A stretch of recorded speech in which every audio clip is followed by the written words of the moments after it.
They were queens, but their rule was full of violence.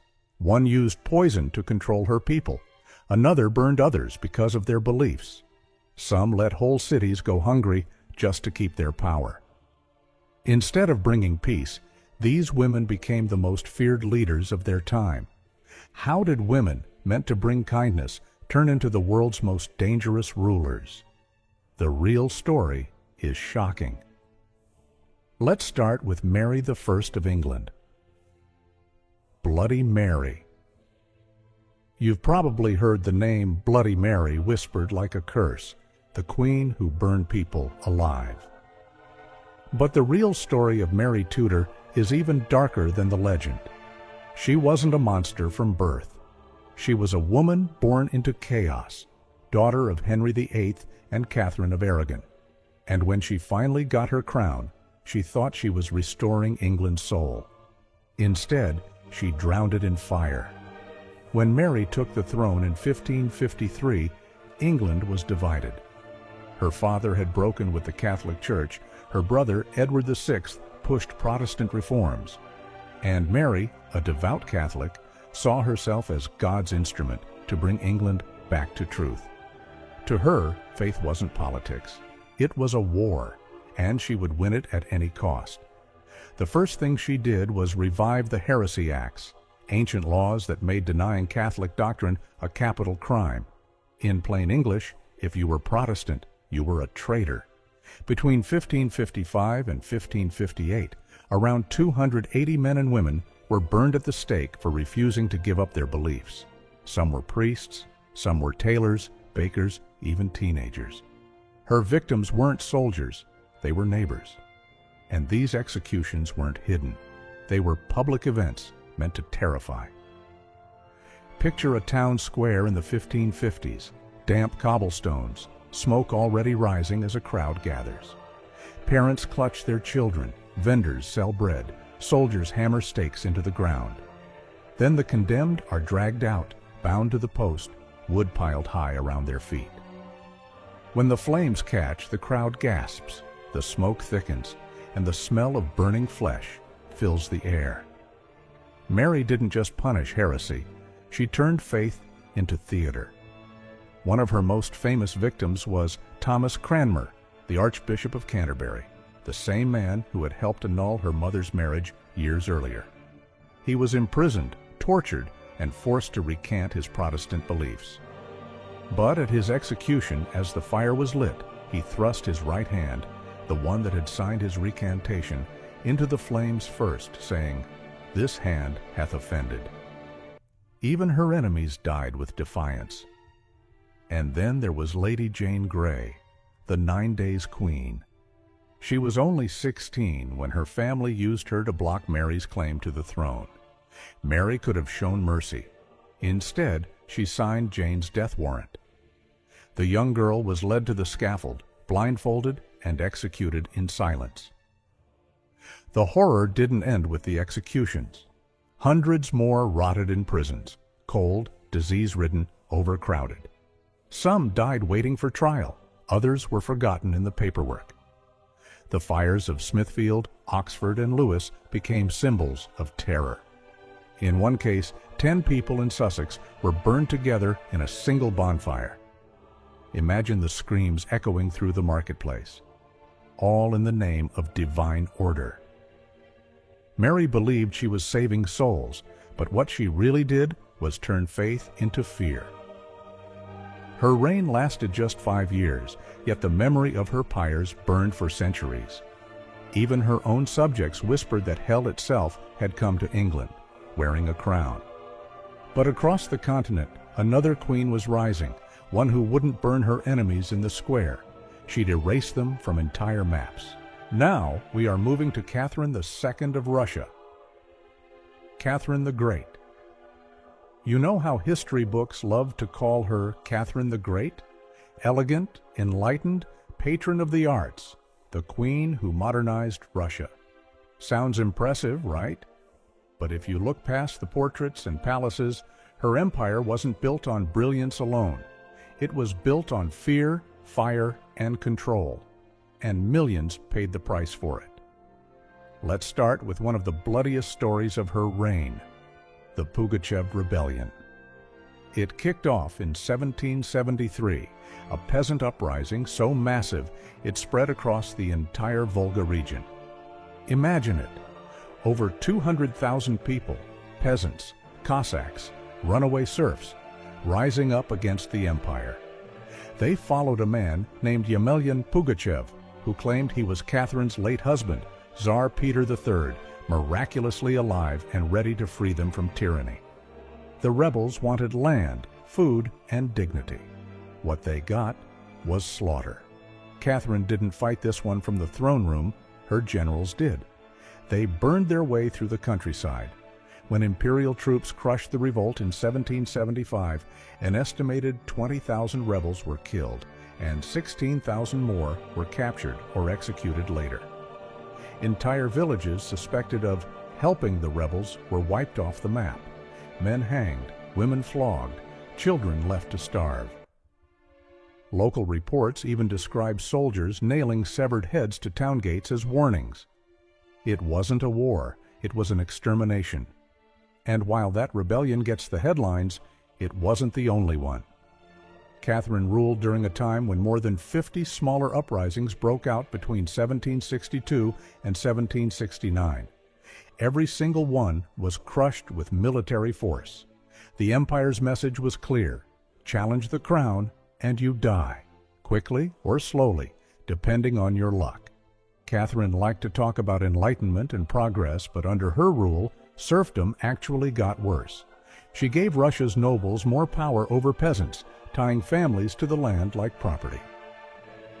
By the late 18th century, over half of Russia's population, around 10 million people, were legally serfs, living under conditions not so different from slavery. They could be beaten, sold, or separated from their families at will. And while peasants froze and starved, Catherine's court in St. Petersburg sparkled with French champagne and imported silk. Then there's the mass deportations. In 1778, she ordered 40,000 Armenians, Greeks, and Bulgarians uprooted from Crimea and marched to the Azov region, hundreds of miles inland. Families died on the road, livestock perished, villages vanished. It was population engineering, moving people like chess pieces to secure the empire. And it didn't stop there. In 1791, she created the Pale of Settlement, forcing Jewish communities to live only in certain Western territories. Millions of Jews suddenly became second-class citizens, barred from cities, property, and even some trades. It was one of Europe's earliest examples of state-backed ethnic restriction, a policy that would echo for centuries.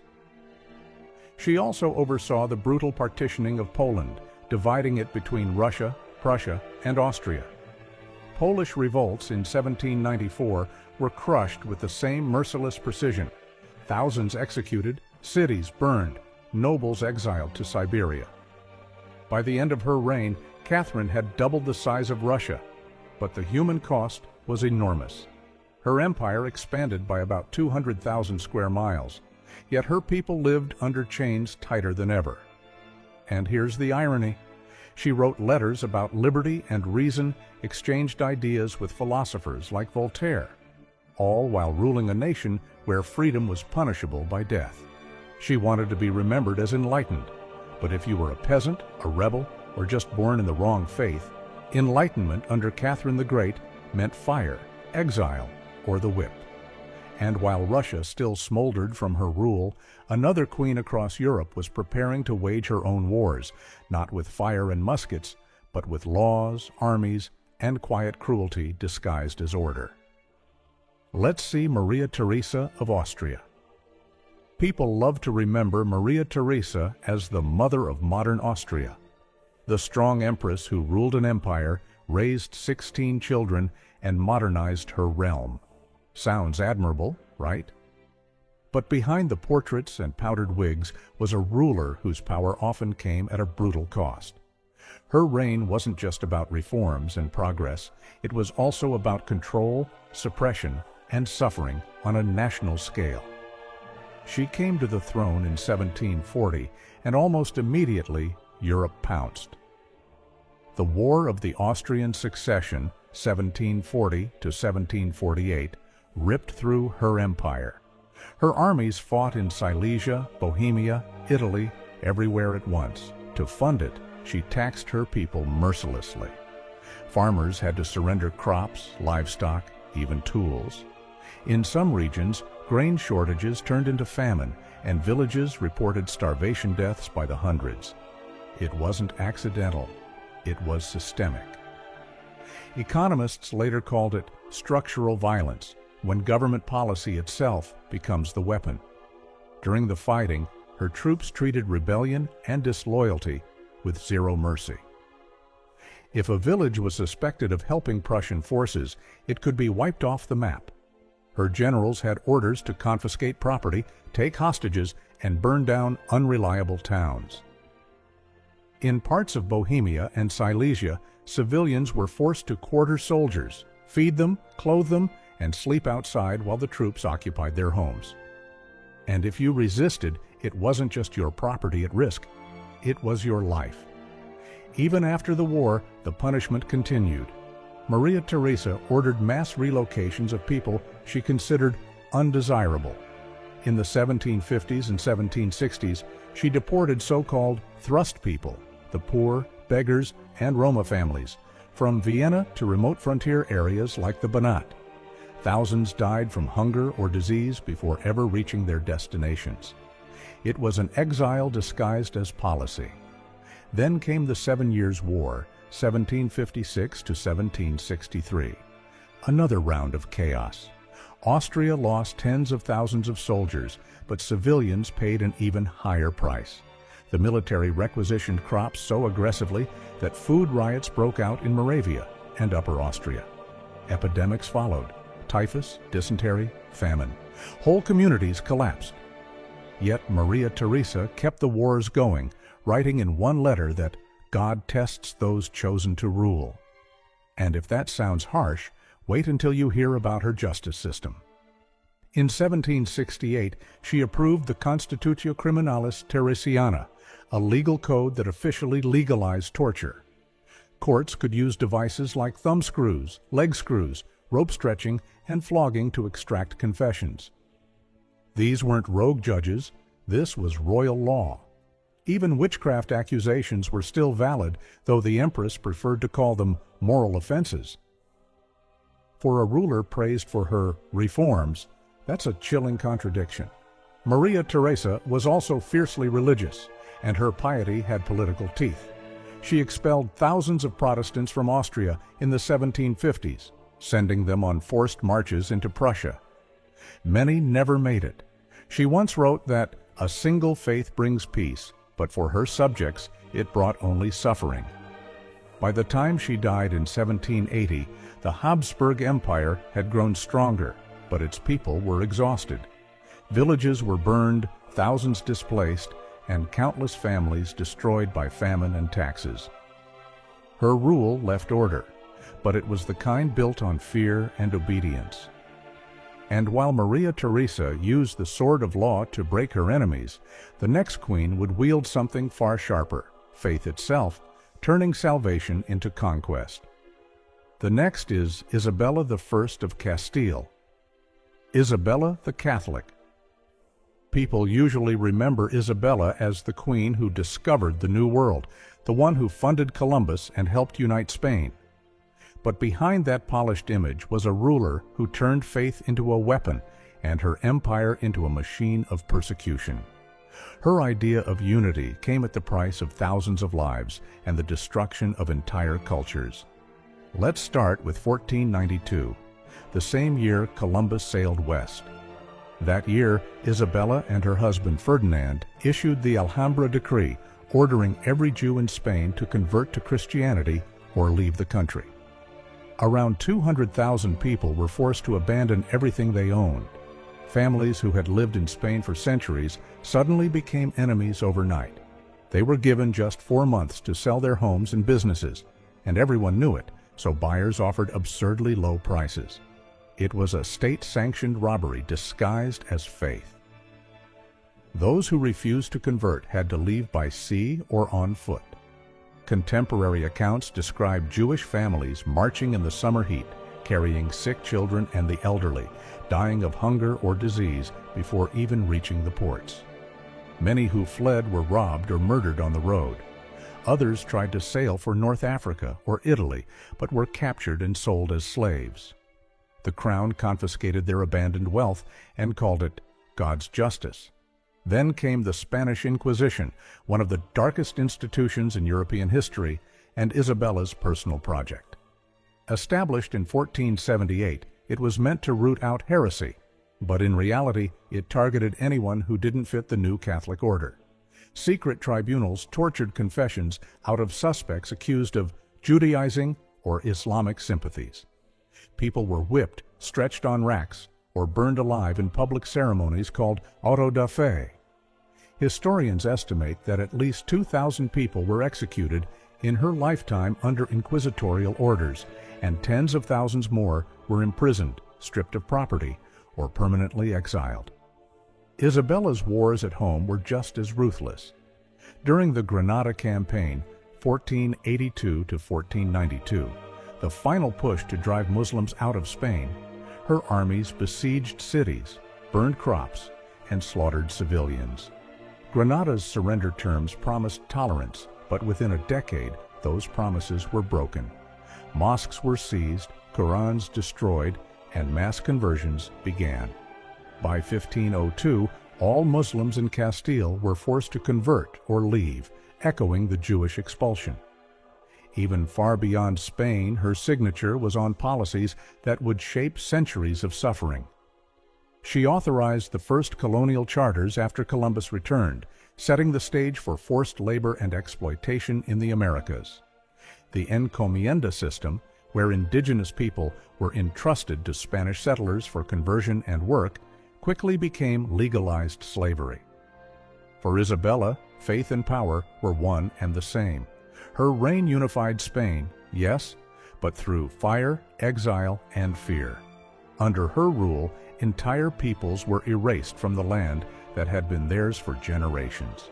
And while Isabella claimed to act for God, one queen far from Europe ruled like a god herself, worshipped, feared, and utterly merciless to anyone who disobeyed. Finally, we have Ranavalona, the first of Madagascar. If you thought the previous queens were ruthless, wait until you meet Ranavalona the first, often called the Mad Queen of Madagascar. Her rule makes almost every other monarch on this list look merciful. She didn't just rule a kingdom, she ruled through terror, superstition, and absolute control. Between 1828 and 1861, she turned Madagascar into a land of fear, isolation, and death. When she took power after her husband's death, Madagascar had about 5 million people. By the time she died, it was closer to 2 to 2.5 million. Historians still debate the exact number, but nearly half the population vanished, not from foreign invasion, but from her own policies. One of her worst tools of control was Fanampoana, mandatory forced labor. Every man, woman, and even teenagers were conscripted to work for the crown, building roads, palaces, and fortresses, hauling heavy stones through jungle heat without food or pay. Thousands died on these projects every year. Some roads built under Fanampoana were nicknamed the Paths of Bones. Imagine being forced to carry timber for miles barefoot with no rest, knowing that if you collapsed, the soldiers behind you would simply throw your body aside and keep marching. Then there was her obsession with rooting out traitors and foreign corruption. She introduced one of the most horrifying practices in history, the Tangina ordeal. Anyone accused of witchcraft, treason, theft, or even bad luck could be forced to drink a poisonous brew made from the Tangina nut. The accused had to vomit up 3 chicken skins to prove innocence. If they failed, they died, painfully. Records suggest around 3,000 people a year were executed this way. Among elites, sometimes a dog or chicken was tested first. Among commoners, there was no mercy. Ranavalona's rule didn't just kill through poison, it crushed through spectacle. She made executions public lessons. People were hanged over cliffs, left dangling for days until the ropes snapped. Others were boiled alive or buried to the neck until they suffocated. She even had the severed heads of French soldiers impaled on stakes along the beaches as warnings to invaders. She feared anything foreign, especially Christianity. Missionaries who came from Britain and France to convert Malagasy people soon became her enemies.